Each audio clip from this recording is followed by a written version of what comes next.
মার্কিন president Donald ট্রাম্পের বহু চর্চিত বিগ বিউটিফুল বিল টায়ে পাশ হয়ে গেল। ক্ষমতা বাড়ল মার্কিন প্রেসিডেন্টের।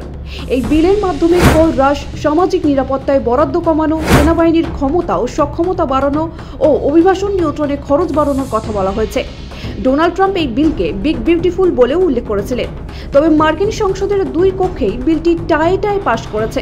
ভারতীয় সময় বৃহস্পতিবার মার্কিন কংগ্রেসের বিলটি নিয়ে ভোটাভুটির পর দেখা যায় পক্ষে 218 এবং বিপক্ষে 214টি ভোট পড়ে।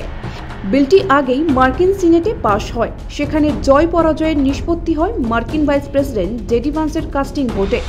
তার আগে পক্ষে বিপক্ষে সমান সংখ্যক ভোট পড়েছিল। সিনেটে 3 রিপাবলিকান এমপিও বিলের বিরুদ্ধে ভোট দেন। হাড্ডাহাড্ডি লড়াই শেষে মাত্র 4 ভোটের ব্যবধানে মার্কিন কংগ্রেস পাশ হয় বিগ বিউটিফুল বিল। বিলটি পাশ হওয়ার পর মার্কিন কংগ্রেসের স্পিকার মাইক জনসন সেটিতে স্বাক্ষর করেন। এরপর ট্রাম্প সই করলে সেটি আইনে পরিণত। নয়া আইনের সুবাদে ট্রাম্প প্রেসিডেন্ট হিসাবেও আরও শক্তিশালী হয়ে উঠবেন। বড়সড় জয় পেয়ে সমাজ মাধ্যমে ট্রাম্প লেখেন, এই প্রথমবার এমন বিরাট মাপের বিল পাশ হলো। নতুন আইনের ফলে রকেট শিপের মতো উন্নতির পথে এগিয়ে যাবে আমেরিকা। বিল পাশ হয়ে যাওয়ার পর সকলকে অভিনন্দন জানিয়েছেন মার্কিন ভাইস প্রেসিডেন্ট জেডি ভান্সও। অনেকেই মনে করছেন প্রচার পর্বে আমেরিকাকে উন্নতির পথে এগিয়ে নিয়ে যাওয়ার লক্ষ্যে ট্রাম্পের দেওয়া প্রতিশ্রুতিগুলি পূরণের পথ সুগম হলো এবার। 2017 সালের ট্যাক্স কাট থেকে অভিবাসন দমন তহবিলের বাস্তবায়ন আর বাধা রইল না। তাৎপর্যপূর্ণ বিষয় হলো এই বিল ঘিরে এলন মাস্কের সঙ্গে দ্বন্দ্বে জড়িয়ে পড়েছিলেন মার্কিন প্রেসিডেন্ট।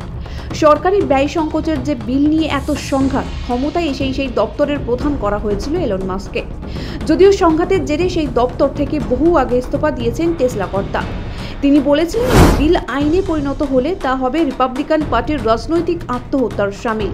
বিলটি আমেরিকায় লক্ষ লক্ষ কর্মসংস্থান ধ্বংস করে দেবে। এটা উন্মাদ এবং ধ্বংসাত্মক। যদিও নতুন অর্থ বিলটিকে বরাবর বড় এবং সুন্দর বিল বলেই ব্যাখ্যা করে এসেছেন ট্রাম্প, তবে আইনটি মার্কিন নাগরিকদের জন্য দুর্ভাগ্যের কারণ হতে পারে মনে করছেন অনেকেই। প্রেসিডেন্ট ইচ্ছে মতো বরাদ্দ কাটছাট করতে পারবেন।